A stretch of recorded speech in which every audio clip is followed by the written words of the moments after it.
Hello മോനെ, റാഴ്ച ഓഫീസിലെ കാര്യങ്ങളൊന്നും വിളിച്ചെന്നെ ശല്യപ്പെടുത്തരുത്. ഞാനൊരു ട്രിപ്പിലാണ്, കുറച്ച് ബിസി ആയിരിക്കും. ചേട്ടാ, ഫ്രൈഡേ പ്രസന്റേഷനില്ലേ, ചേട്ടനല്ലാതെ ഞാൻ എങ്ങനെയാ ഒറ്റയ്ക്ക്? എടാ അതൊന്നും കുഴപ്പമില്ല, ഞാൻ എല്ലാ കാര്യം അനന്തുവിനെ പറഞ്ഞ് സെറ്റാക്കിയിട്ടുണ്ട്. നീ അവനൊന്ന് കണ്ടാൽ മതി, ജസ്റ്റ് ഒന്ന് അവനെ സപ്പോർട്ട് ചെയ്തെന്ന് കൊടുത്താൽ മാത്രം മതി. എന്നാ സീനില്ല. ചേട്ടൻ ഒരാഴ്ച ലീവ് എടുത്ത് എങ്ങോട്ടാ പോകുന്നത്? ഞാൻ ഒരു ചെറിയ ട്രിപ്പ് പോവാ, കാശ്മീർ. കാശ്മീർക്കോ? ഇതാണോ ചെറിയ ട്രിപ്പ്? എന്നിട്ടെന്താ നമ്മളോടൊന്നും പറയാതിരുന്നേ? ഒന്നും പറയാൻ പറ്റില്ല മോനെ, എല്ലാം വളരെ പെട്ടെന്നായിരുന്നു. ആരൊക്കെ ഉണ്ടപ്പം? ഞാനും എൻ്റെ ഫ്രണ്ടും പിന്നെ അവൻ്റെ ഗേൾ ഫ്രണ്ടും. അമ്മ ചേച്ചിയൊന്നുമില്ല. അവളെയൊക്കെ കൂട്ടി പോയി കഴിഞ്ഞാൽ തണുപ്പടിച്ച് ജലദോഷം അടിച്ച് തലവേനെടുത്ത് ഭ്രാന്തായി മോശം മനുഷ്യനെ കൂട്ടുക. ഒറ്റയ്ക്ക് പോയി അടിച്ചു വിളിക്കാനുള്ള പ്ലാൻ ആണല്ലേ? എടാ, ഈ കാശ്മീർ ജമ്മു എന്നൊക്കെ പറയുന്നത് കുറെ കാലമായിട്ടുള്ള ഒരു വലിയൊരു ആഗ്രഹമായിരുന്നു. പിന്നെ ഓഫീസിന്റെ തിരക്കിൻ്റെ നമുക്ക് മാറി നിൽക്കണ്ടേ, പിന്നെ ഇവിടത്തെ ചില ശല്യങ്ങളിൽ നിന്നും മാറാനുള്ളൊരു പരിപാടി കൂടി ഉണ്ട്. അതാരാ? ഹലോ ഹലോ ചേട്ടാ, കേൾക്കുന്നുണ്ടോ? ഹലോ. ഇൻസ്റ്റാഗ്രാമിലൊക്കെ അപ്ഡേറ്റ്സ് ഒക്കെ ഉണ്ടാവും. കാശ്മീറല്ലേ, ലൈക്ക് ചെയ്യണം, ഷെയർ ചെയ്യണം. നോക്കടാ, എനിക്ക് കുറച്ച് ഷോപ്പിംഗ് ഒക്കെ ചെയ്യാനുണ്ട്. ട്രിപ്പൊക്കെ അല്ലേ കാശ്മീർ. ശരി. കശ്മീർ കന്യാകുമാരി.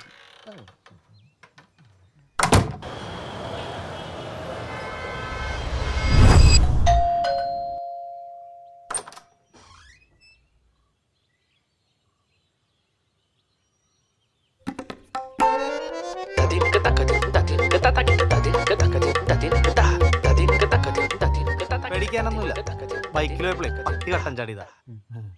കേറിക്കോട്ടെ?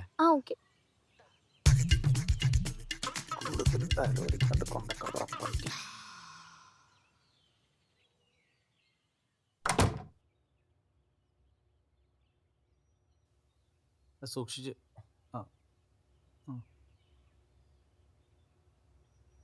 ഇതെന്തേ, എങ്ങോട്ടെങ്കിലും പോകാൻ നിൽക്കുമായിരുന്നോ? ചെറിയൊരു ട്രിപ്പ് കാശ്മീർ വരെ. അടിപൊളി. ഡോക്ടർ പറഞ്ഞേക്കുന്ന 2 ആഴ്ചത്തെ റെസ്റ്റാ. അപ്പൊ വേറെ കുഴപ്പമൊന്നുമില്ലോ? പോകട്ടെ? സന്തോഷം. ശരി, എന്നാ പോവാണേ. ശരി, വേഗം ഇഷ്ടപ്പെട്ടോ? ഇതാണോ ഈ എന്തോ പോയ അണ്ണാന്റെ കൂട്ടിരിക്കാന്ന് പറയുന്നേ? ഓഫ്, എന്തൊക്കെയായിരുന്നു. കശ്മീരിൽ ഇപ്പം സ്കേറ്റിംഗ് ചെയ്യാൻ നല്ല രസമായിരിക്കും അല്ലേ? നല്ല വിഷമം ഉണ്ടാവും അല്ലേ? സാരമില്ല, റെസ്റ്റ് എടുക്ക്, അഹങ്കാരം കുറച്ച് കുറയട്ടെ. ഇനിയിപ്പോൾ ഇവിടെ ഇരുന്ന് ഇൻസ്റ്റയിൽ സ്റ്റോറിയൊക്കെ ഇടാമല്ലോ. എനിക്ക് ട്രിപ്പ് പോകാൻ പറ്റാത്തല്ല വിഷമം. 3 ആഴ്ച നിന്റെ മുഖം കണ്ട് ഇവിടെ ഇരിക്കണ്ടേ, അതാലോചിക്കും എനിക്ക്. ഇത്ര ബുദ്ധിമുട്ട് ഇവിടെ നിൽക്കണമെന്നില്ല. താൻ തന്റെ ഫ്രണ്ടിനെ വിട്ടു പോക്കോ, അല്ലെങ്കിൽ നമുക്കിപ്പോൾ വലിയ റോളൊന്നും ഇല്ലല്ലോ. അവിടെ കിടക്ക്. വയ്യാണ്ട്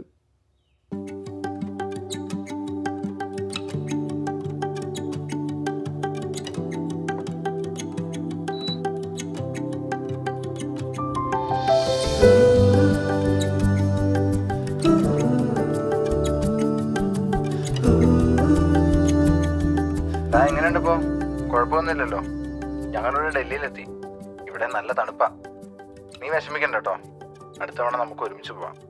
ഒരു കണക്കിന് നീ ഇല്ലാത്ത നന്നായി, ഞങ്ങൾക്ക് ഇത്തിരി പ്രൈവസി കിട്ടുമല്ലോ. പിന്നെ അമ്മ വർക്ക് ഫ്രം ഹോം പറഞ്ഞിട്ടുണ്ട്. നിന്റെ ഈഗോ ഒക്കെ മാറ്റി നീ ചെന്ന് അവളോട് മിണ്ടാൻ നോക്ക. ഈ അവസ്ഥയിൽ അവിടെ ഉള്ളു നോക്കാൻ, അത് മറക്കണ്ട. കോഫി കുടിക്കേ. ഇനിയിപ്പോൾ എന്നോടുള്ള ദേഷ്യം കൊണ്ട് കോഫി കുടിക്കാണ്ടിരിക്കണ്ട. എനിക്ക് വേണ്ടി അവനും വർക്ക് ഫ്രം ഹോം ഒന്നും എടുക്കണ്ട. എനിക്കാരുടെ സഹായമൊന്നും വേണ്ട, എൻ്റെ നോക്കാൻ എനിക്കറിയാം. ആര് പറഞ്ഞു തനിക്ക് വേണ്ടിയാന്ന്? എനിക്ക് എൻ്റെതായ കുറച്ച് കാര്യങ്ങളുണ്ട്, അതിന് വേണ്ടി എടുത്തതാ. പിന്നെ ബാത്റൂമിലോ മറ്റോ പോകണോ? ഞാൻ ഹെൽപ്പ് ചെയ്യണോ? വേണമെന്നില്ല, എൻ്റെ നോക്കാൻ എനിക്കറിയാം. ആരുടെ സഹായമൊന്നും വേണ്ട. എന്നെ എന്തേലും ചെയ്.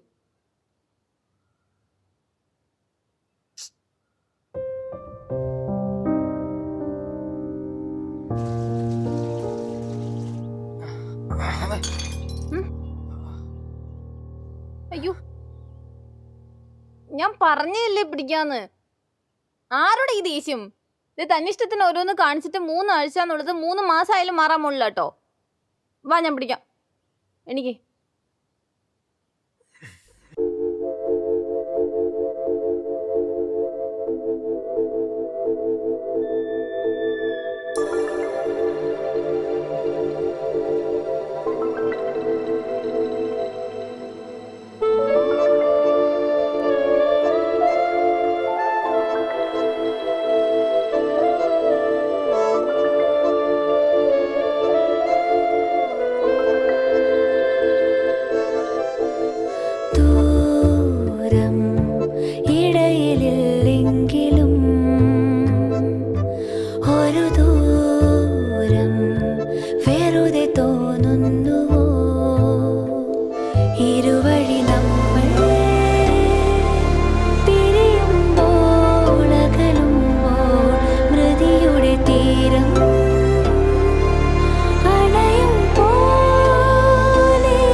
എടാ അവളായതുകൊണ്ടാ.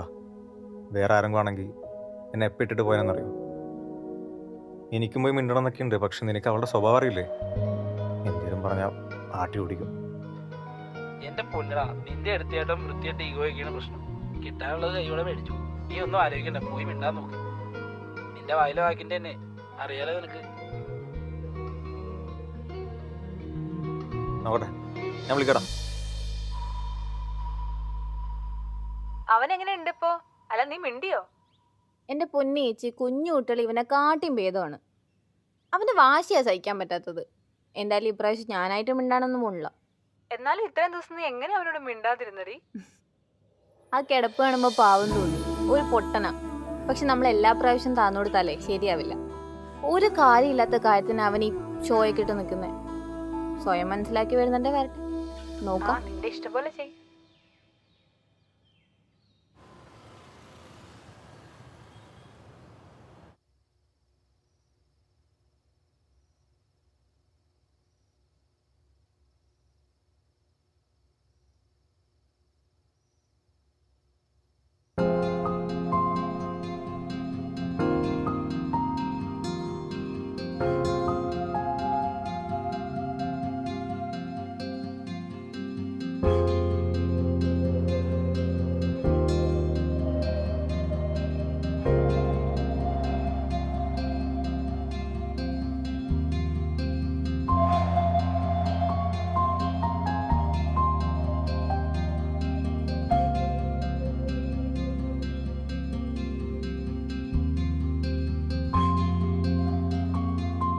എനിക്ക് ബത്തക്ക ജ്യൂസ് കുടിക്കാൻ തോന്നുന്നു. തരാം.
ഓക്കെ,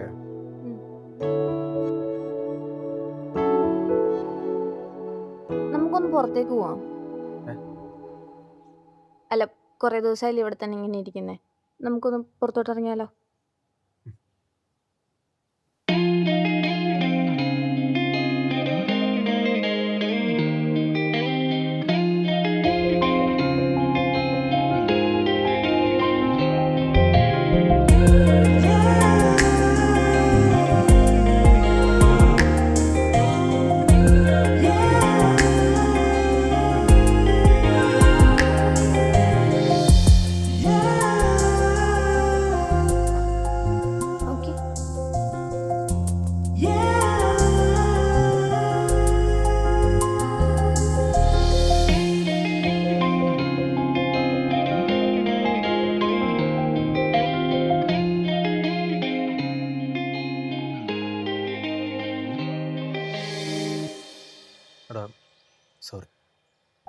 സോറിയോ? എന്തു പറ്റി ഇപ്പൊ സോറിയൊക്കെ പറയാൻ തോന്നാൻ? എനിക്കറിയാം തെറ്റൻ്റെ ഭാഗത്താ. അന്ന് ഈ സീനയ്ക്ക് ഇത്രയും വഷളാക്കിയതും ബോറാക്കിയതും ഞാനാ. എൻ്റെ സ്വഭാവം എനിക്കറിയാവുന്നേ. ഇപ്പോഴെങ്കിലും മനസ്സിലായല്ലോ. എടാ ഒന്ന് ക്ഷമിക്കേ. നീ എന്താ മനുവിനോട് പറഞ്ഞ് ചില ശല്യങ്ങളിൽ നിന്ന് എങ്ങനെയെങ്കിലും ഒരു ബ്രേക്ക് എടുക്കണം എന്നല്ലേ? എന്നിട്ട് എന്നെ കൂട്ടാതെ ഒറ്റയ്ക്ക് ട്രിപ്പ് പോകാൻ പ്ലാൻ ചെയ്തു. അപ്പൊ അങ്ങനെ പെട്ടെന്നൊന്നും ക്ഷമിക്കാൻ പറ്റില്ല. എടി നിന്നെ കൂട്ടാതെ ഞാൻ ട്രിപ്പ് പ്ലാൻ ചെയ്തതും പോകാൻ തീരുമാനിച്ചപ്പോഴും നിനക്ക് വിഷമായോ? ആയോ? എടി അതേ അവസ്ഥ എനിക്കും. ഞാൻ എത്ര തവണ വേണ്ടാന്ന് പറഞ്ഞിട്ട് നീ എന്ന ജോണിൻ്റെ ബൈക്കിൽ കയറി വന്നപ്പോൾ എനിക്കാകെ, അതുകൊണ്ടാണ് ഞാനന്ന് അങ്ങനെ എൻ്റെ ഒന്ന് പറ്റിപ്പോയതാ. അപ്പൊ പകരം വീട്ടിയതാണല്ലേ? ചെറുതായിട്ട്. ജോൺ എന്റെ ടീംമേറ്റ് ആണ്. അപ്പൊ ഞാൻ അവന്റെ കൂടെ യാത്ര ചെയ്യേണ്ടി വരും. അതിനിപ്പോ എന്താ? എടി അങ്ങനെയൊന്നുമല്ല. ജോണിൻ്റെ സ്വഭാവത്തെപ്പറ്റി കമ്പനികളൊക്കെ സംസാരിക്കുന്നത് നീ കേൾക്കാറില്ലേ? അപ്പം അങ്ങനെ ഒരാളുടെ കൂടെ നീ ബൈക്കിൽ കയറി വരുന്ന സമയത്ത് അല്ലെങ്കിൽ വണ്ടിയിൽ പോകുന്ന സമയത്ത് നാട്ടുകാർ എന്തെങ്കിലുമൊക്കെ പറയില്ലേ? നോക്ക്, അവൻ എങ്ങനെയോ ഉള്ള ആളായിക്കോട്ടെ, അവൻ എന്നോട് എങ്ങനെ പെരുമാറുന്നു എന്ന് മാത്രം നോക്കിയാൽ പോരെ ഞാൻ. പിന്നെ ഞാൻ ആരോടും മിണ്ടണ്ടെന്നുള്ളത് എൻ്റെ വ്യക്തിപരമായ തീരുമാനമാണ്. അതിൽ നീ കൺട്രോൾ ചെയ്യാൻ വന്നപ്പോൾ എനിക്കിഷ്ടമായില്ല. പിന്നെ നമ്മൾ ഈ റിലേഷൻഷിപ്പ് സ്റ്റാർട്ട് ചെയ്യുന്നതിന് മുന്നേ ഞാൻ ഒറ്റ കാര്യം എന്നോട് പറഞ്ഞോളൂ, എന്നെ കൺട്രോൾ ചെയ്യാൻ വരരുത്. അപ്പം നീ എന്താ ചെയ്തേ? എടാ എനിക്കറിയാം നമ്മൾ യാതൊരുവിധ കമ്മിറ്റ്മെൻറ്റും ഇല്ലാതെയാണ് ഈ റിലേഷൻഷിപ്പിലേക്ക് വന്നതെന്നൊക്കെ. എപ്പോൾ വേണമെങ്കിലും ഒരു ബൈ പറഞ്ഞിട്ട് പോകാൻ പറ്റും നിനക്കാണേലും എനിക്കാണേലും. പക്ഷെ നിൻ്റെ കാര്യത്തിൽ പോസിറ്റീവായി തുടങ്ങിയ ഒരു പോയിന്റിൽ അപ്പം എനിക്ക് മനസ്സിലായി നിന്നെ അങ്ങനെ നിൻ്റെ അടുത്ത് ബൈ പറഞ്ഞു പോകാൻ എനിക്ക് അത്ര എളുപ്പമല്ല.